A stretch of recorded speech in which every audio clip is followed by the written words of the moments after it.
আসাম মেঘালয় সীমান্তে ফের বড় সাফল্য কাছাড় পুলিশের। দিগরখাল নাকা চেকপোস্টে বিশেষ তল্লাশিতে উদ্ধার বিপুল পরিমাণ বার্মিজ সিগারেট। লরি থেকে উদ্ধার 120 কার্টুন বার্মিজ সিগারেট। কয়েক লক্ষ টাকার বার্মিজ সিগারেট সহ ত্রিপুরার এক সরবরাহকারীকে আটক করেছে কাছাড় পুলিশ।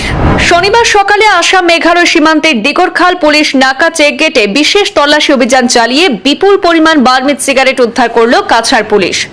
গোপন সূত্রে প্রাপ্ত তথ্যের ভিত্তিতে গোমরা অনুসন্ধান কেন্দ্রের ইনচার্জ প্রণব মিলি এবং এসআই গগৈয়ের নেতৃত্বে একটি পুলিশ দল সকাল থেকে ওই নাকা চেক গেটে অভিযান শুরু করে।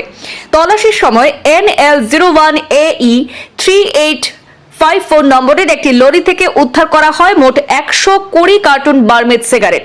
পুলিশ সূত্রে জানা গেছে, উদ্ধার হওয়া সিগারেটের বাজার মূল্য কয়েক লক্ষ টাকা হতে পারে।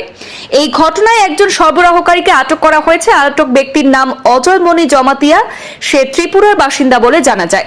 বর্তমানে সে আটক অর্থাৎ অজয় মণি জামাতিয়াকে পুলিশের হেফাজতে নেওয়া হয়েছে এবং গোটা ঘটনার বিষয়ে বিস্তারিত তদন্ত চলছে বলে পুলিশ সূত্রে জানানো হয়েছে।